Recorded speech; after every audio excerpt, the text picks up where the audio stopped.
Assalamualaikum warahmatullahi wabarakatuh. Kaifa halukum ayyuhat talamidz? Bi khair, alhamdulillah. Kali ini kita akan membahas tentang menyempurnakan hidup dengan munakahat untuk meningkatkan kualitas generasi. Siapa yang tidak mengidamkan memiliki keluarga yang harmonis dan bahagia? Salah satu ikhtiar manusia adalah melalui pernikahan, yakni sebuah ikatan yang mitsaqun ghalidh atau ikatan yang kokoh serta sah di mata agama dan diakui oleh hukum negara agar hak dan kewajibannya terlindungi.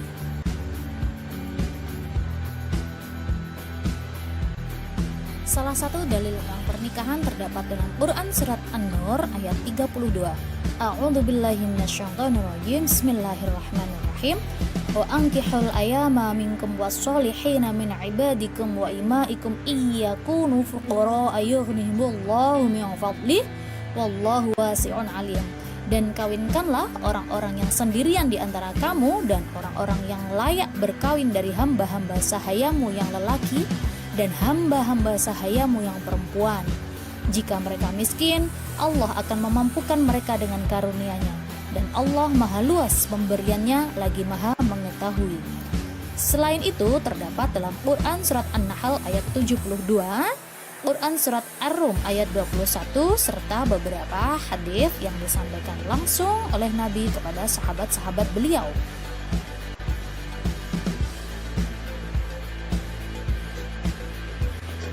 Tentu saja muara pernikahan adalah memenuhi tuntutan utama manusia sebagai fitrahnya, membentengi akhlak yang luhur sehingga memuluskan kualitas ibadah kepada Allah.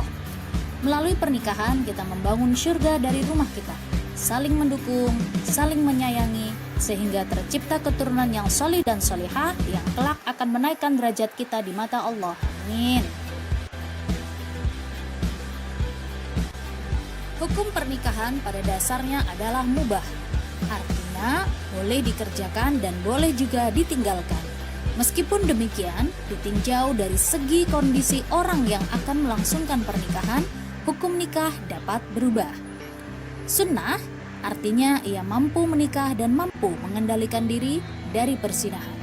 Wajib berarti ia mampu secara nafkah namun relationship-nya khawatir terjerumus ke dalam perzinahan. Makruh, ia memiliki keinginan menikah namun belum mampu secara nafkah. Haram adalah ketika ia menikah namun tujuannya hanya menyakiti dan mendatangkan kemadharatan.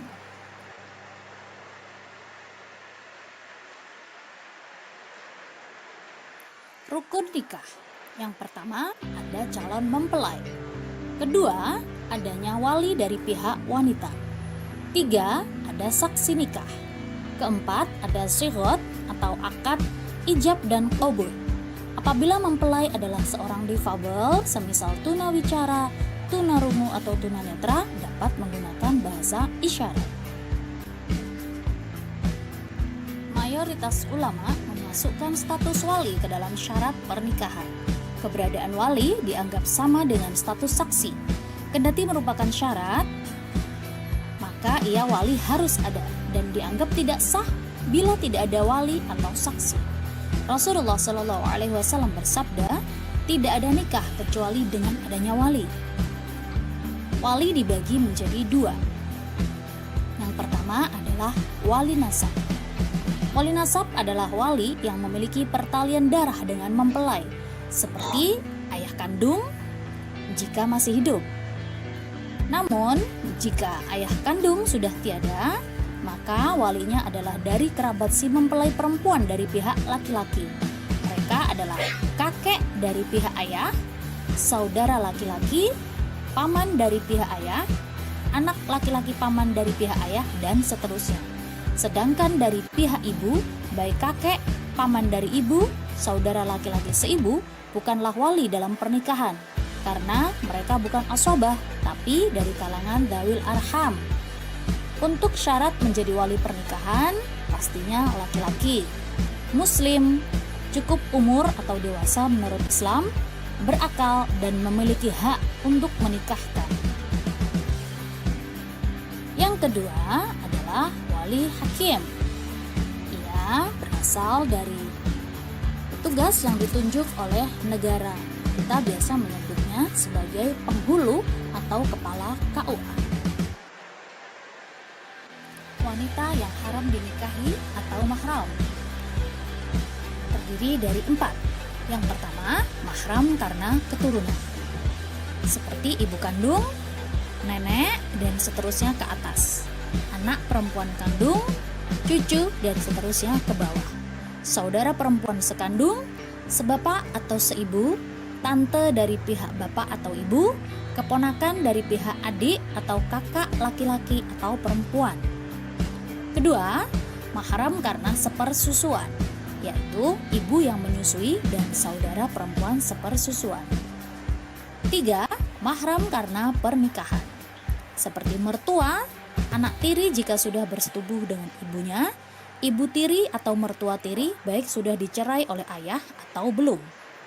Keempat, mahram mu'allaq atau mahram karena memiliki pertalian dengan istri atau dikumpulkan atau dimadu, seperti ipar, serta haram pula menyandingkan 2 saudara kandung dalam satu hubungan poligami. Menikahi wanita beserta bibinya sekaligus, wanita beserta kemenakannya, sesuai dengan Quran Surat An-Nisa ayat 23. Etika dan sunnah nikah. Pertama, memelihara kesucian diri dalam pergaulan, karena pernikahan adalah ikatan suci. 2. Mengadakan walimatul ursh, meski hanya dengan 1 ekor kambing. 3. Memudahkan dan memurahkan mahar. 4. Menjalankan kewajiban suami istri dengan ikhlas. 5. Dalam prosesi ijab qabul disertai khutbah nikah dan doa mempelai.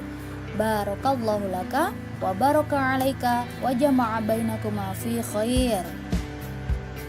Setelah sah menjadi pasangan suami dan istri, mempelai pria sangat disarankan untuk memegang ubun-ubun istrinya sambil membaca doa berikut ini. Allahumma inni as'aluka min khairiha wa khairi ma jabaltaha alaih wa a'udzubika min syarriha wa syarri ma jabaltaha alaih. Ketujuh, berdoa ketika menggauli istri. Allahumma jannibna syaitana wa jannibi syaitana ma razaqtana. Kedelapan, doa mohon diberi keturunan yang soleh. Rabbi habli minas solihin. Yang kesembilan, saling menutupi aib keluarga.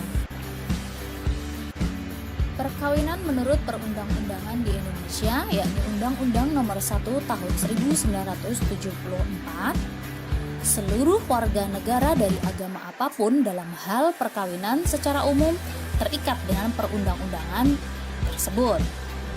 Khusus untuk umat Islam, merujuk ke keputusan Menteri Agama Nomor 54 Tahun 1991 tentang pelaksanaan Instruksi Presiden Nomor 1 Tahun 1991 mengenai kompilasi hukum Islam di bidang hukum perkawinan. Dalam hukum perkawinan tersebut menjelaskan tentang pengertian dan tujuan pernikahan, sahnya perkawinan, pencatatan perkawinan, akta nikah, dan kawin hamil. Yang berkaitan dengan perkawinan, yang pertama adalah tolak, yang kedua rujuk, yang ketiga iddah, dan yang keempat waris. Akan dijelaskan pada bab tersendiri. Hikmah pernikahan. Yang pertama, membina tali silaturahim antar dua keluarga. Yang kedua, menenteramkan hati dan menenangkan pikiran. Yang ketiga, menyalurkan hajat biologis. Keempat, terhindar dari penyakit kelamin. Kelima, cara yang diridhoi Allah mendapatkan keturunan. Serta yang terakhir, yang keenam, memupuk rasa tanggung jawab membina keluarga. Sekian, semoga bermanfaat. Assalamualaikum warahmatullahi wabarakatuh.